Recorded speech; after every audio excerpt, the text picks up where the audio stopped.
Hi and welcome to Ness Living. Today I'm going to show you another project that you can make with something that you might otherwise throw away. So normally I'm really good with knitted sweaters and anything woolen going through the wash. I'm normally really observant and disciplined in separating things. Unfortunately not this time. I don't quite know what has happened to my daughter's lovely sweater. I'm certainly not admitting any responsibility whatsoever, but it's good and felted. Now if this happens to you, obviously initially you'll panic and feel very guilty and think of a suitable apology for your daughter, like I have had to do. I think that telling her that both of the cats can now operate the washing machine was probably a good idea, and she's buying it. So that's fine, and we'll keep her going until I can get another sweater organised for her. In the meantime, this very felted sweater is going to be turned into something fun. So what I'm going to do is just move the camera now so you can see what I'm going to do with my hands and my scissors. Don't panic, I am going to take some scissors to the sweater, but it's really well felted so it's not going to fall apart, and we're going to have a bit of fun with it instead. Okay? Okay, so what we're going to do with this felted sweater, which has gone from being small adult size to even smaller size, is we're going to chop it up and make it into a fun little pet sweater. If you've seen our cat Bjarni at all on our Instagram feed, you'll know that he loves popping outside with us.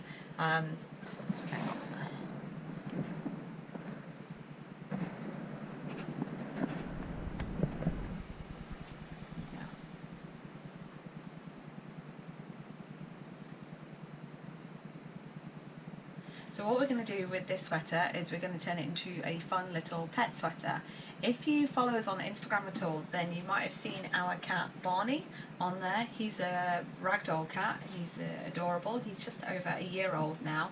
He's full of fun and very adventurous, and he loves to come outside with us, especially when it's snowing. We've got gorgeous photos of him frolicking about in the snow. But when the snow was really deep, he was getting a bit bogged down in it, and he was actually getting a little bit chilly, so he came inside a bit quicker than he wanted to. So we're just going to make him a fun little extra layer so that he can wear this when he goes outside, because it's wool, it's extra fine merino wool, felted. And it'll just give him an extra layer so that can get all wet when he goes outside, and he can come in, and he'll probably still be a bit damp and have to clean himself off. But it won't be quite so much work for him as when he's absolutely covered in snow and ice. Other than that, I really don't put Bjarni in sweaters or clothes, not really, because he's a pussycat, not a person. But this I think will be quite helpful for him. So I'm going to get the scissors, and I'm going to take the scissors to the sweater, and I know that people really get worried about chopping up their knitting, and there's a technique called steeking that if you're a hand knitter you will have heard of. It's when I can show you a little bit on this, when you knit a garment in the round, so you start all the way from normally from the neck and work down to the yoke, and to work round and round and round without any breaks is fantastic for getting patterns in. But then if you want to put a cardigan front or a zipper in it, the easiest thing to do is to chop up the middle and insert a button band or a zipper and a bit of ribbon to keep that nice and secure. Some knitters will never do that in their lives because they're freaked out by taking a pair of scissors to their knitting. If you're thinking that that's something that you'd like to do and like to try, but you're getting a bit scared, a good way to start practicing chopping up your knitting is to find something that's felted and take some scissors to it, like this. And let's start with the armholes, because Bjarni doesn't have long arms, so I'm just going to remove the sleeves here. That's got a seam in it, so it's already going to be nice and bound off there. Now, you know, I can pull at this because it's felted, but knitting doesn't automatically unravel the minute you start chopping it up. If you think about the way that you form the stitches, they're interwoven and intertangled and, you know, supporting each other. And on top of the actual construction, the yarn that you're using normally has a little bit of fuzziness to it, especially if it's a pure wool, something like a Jamieson's Fair Isle wool in the 2-ply or the 4-ply that's quite grippy. So that clings to each other, and it's really only the very silky, lacy type of wools that would start to slip apart. Otherwise, wool's actually pretty sturdy. Knitting as a technique is pretty sturdy and doesn't begin to unravel just because you take some scissors to it. So that is not falling apart as a sleeve, even though I've just chopped it all to bits.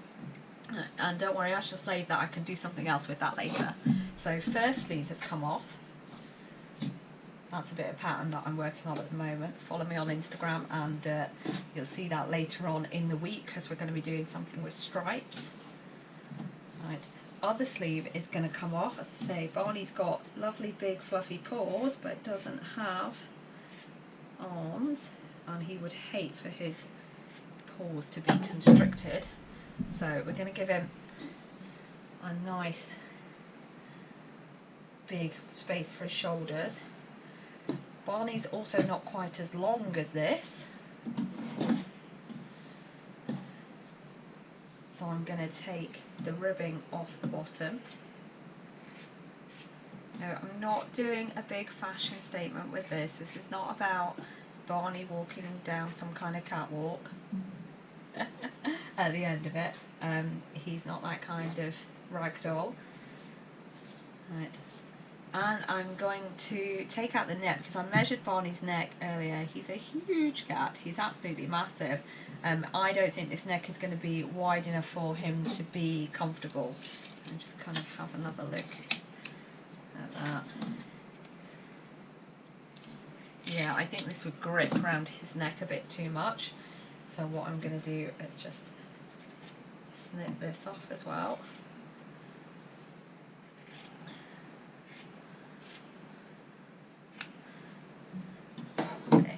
So now what I'm left with is a vest top, basically, sleeveless top.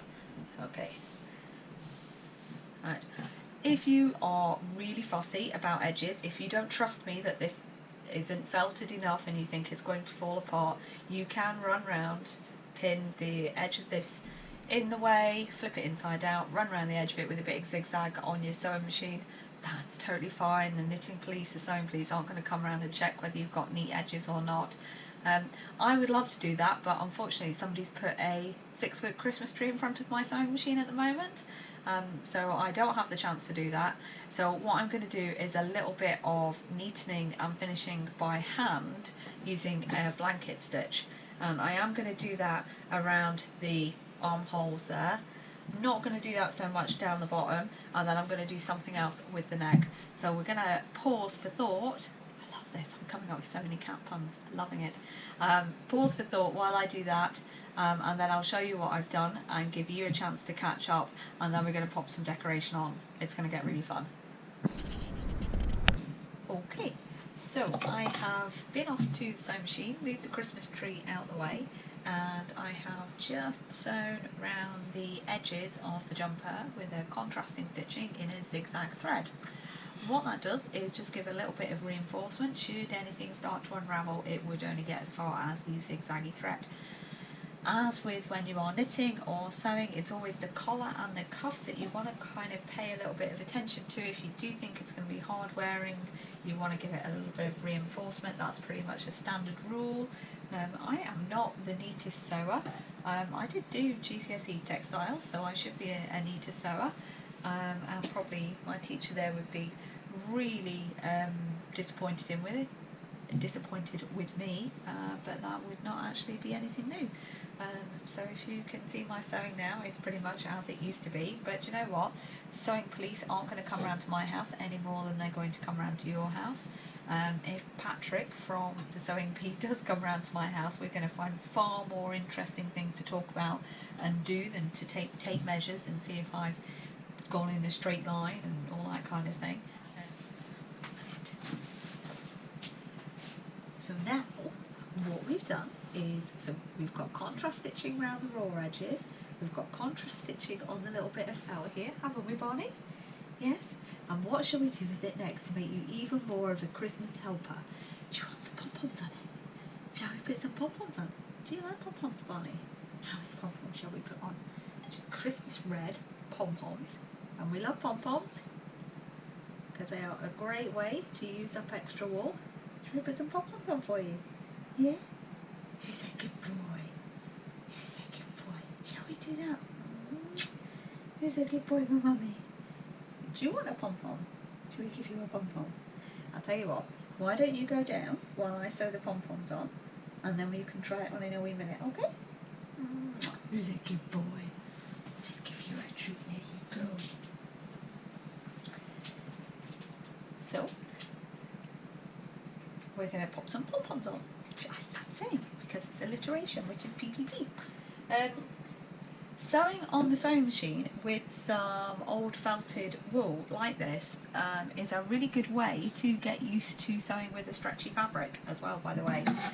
So if you are new to using your sewing machine and want to practice using a tricky fabric, if you're not sure how to go about it, or you've got a little person who needs to practice that kind of thing for a project, or all of these little things that I'm doing to remake and reuse, they're ideal for people who are beginning to sew, because it really doesn't matter. You know, you're starting with something that you were probably going to chuck out anyway, you know, so I don't know why I'm bothering to knock this off like that, it's just force of habit. So if you were going to chuck something out anyway, then you're not heartbroken if it doesn't go absolutely as planned. You know, it's not the end of the world. And that's quite good, because kids need that. Beginner sewers need that. They need to know that if it all goes wrong, they didn't waste 60 quid on fancy fabric. You know, you don't do that until later on and you're really sure what you're doing. I mean, even I don't do that nowadays. And some people don't believe that. Some people think you should start with something that you really, really love, because it helps to motivate you as you go along. And I get that, and I do agree with that to a certain extent, because I think that if you really like what you're making, then you are more motivated to finish it. And so I guess these kind of projects where you reuse something to make something absolutely kind of wonderfully silly are a good middle ground. It's like you really like what you're making, but your investment in terms of your heart and your materials is not quite so high, so it doesn't really matter. Barney's getting anxious to try on his sweater. So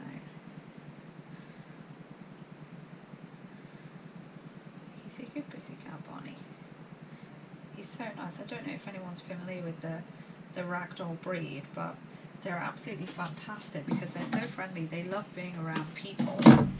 So Barney genuinely adores spending time with people. He gets lonely when he's by himself and will seek out our company, follows us around the house. He's kind of like having a little puppy, actually. He just seems to really like spending time with us. And that's lovely. If you've got somebody in the house, you probably would have preferred to have a dog rather than a cat. Shall we do one there? Shall we do one on every one, or just on every other one? Gosh, design decisions. I'll just do it on every other one.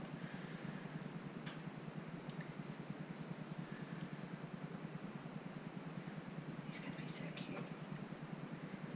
But just because ragdolls have got a really placid temperament doesn't mean that you can't supervise children with them, because they're quite known for being actually so placid and so easygoing that you must be quite careful with little children around them, because they'll just push and pull and play with them, and your ragdoll won't run off and say no in the same way that some of your other cats might do. I think Barney actually would quite enjoy it. He likes being played with, dressed up. He likes to play fetch, which is something that I'd never known in a cat until we got Barney. I'm securing these quite strongly because Barney's quite a rough and tumble cat, and he'll probably try and pull these off.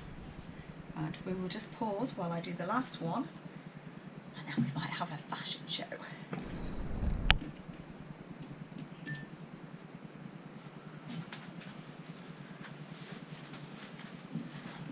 And there we go, all done, and Barney has been made into a cute as a button Christmas elf.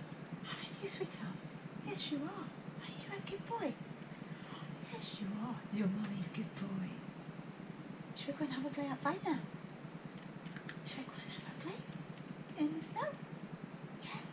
Should we go do that? Come on then. Say bye-bye to everybody. Good boy.